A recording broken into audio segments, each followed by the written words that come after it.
The Gospel for today is from St. Mark, and it's of two stories about planting seeds and watching for the growth, which the kingdom of God is.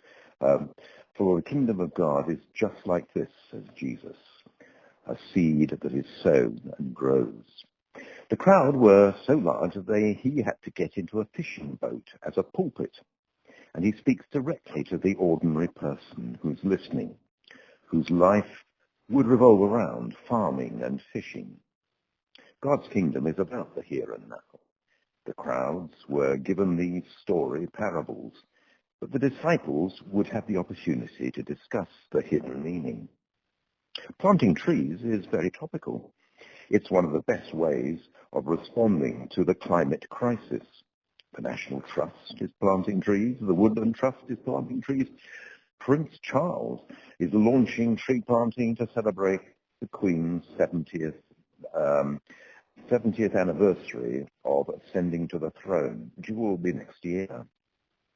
Our own city council has added many new trees to the open spaces in our city. I remember last autumn we had a bumper harvest of acorns. I wonder if you noticed it. We met up as a family in a village in Sussex, which had a sports field and many oak trees around it. And my grandson picked up about a bucketful of them. From that bucketful, I just took 4, and I took them home and planted them. And now, 8 months later, one of them has become a seedling. And I hope that it'll be eventually grown in the garden in Canterbury, where my family live. And it will be a reminder of a strange and difficult year of 2020. A seedling of whatever kind is always a sign of hope. For instance, walking in the wheat fields on the other side of Portsea Hill is an experience to experience the hope of a harvest of food and bread for all. When Jesus taught us to pray for the coming of the kingdom in the Lord's Prayer, he included the words, "Give us this day our daily bread." And when he gathered together his disciples for the Last Supper, he gave a new meaning to the bread and the wine.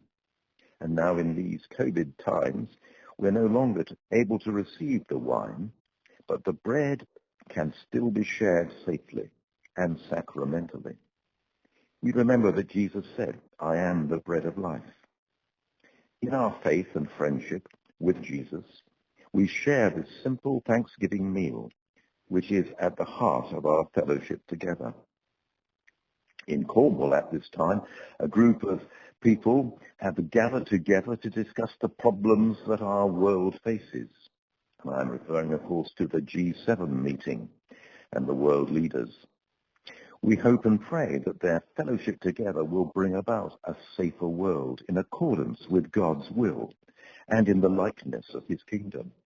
A world where we are free to live and learn, to heal and to vaccinate, to bring calm where there is conflict, and food where there is famine. That's what God's kingdom looks like. May our leaders bring this closer. With many parables, Jesus spoke to the people as they were able to hear it.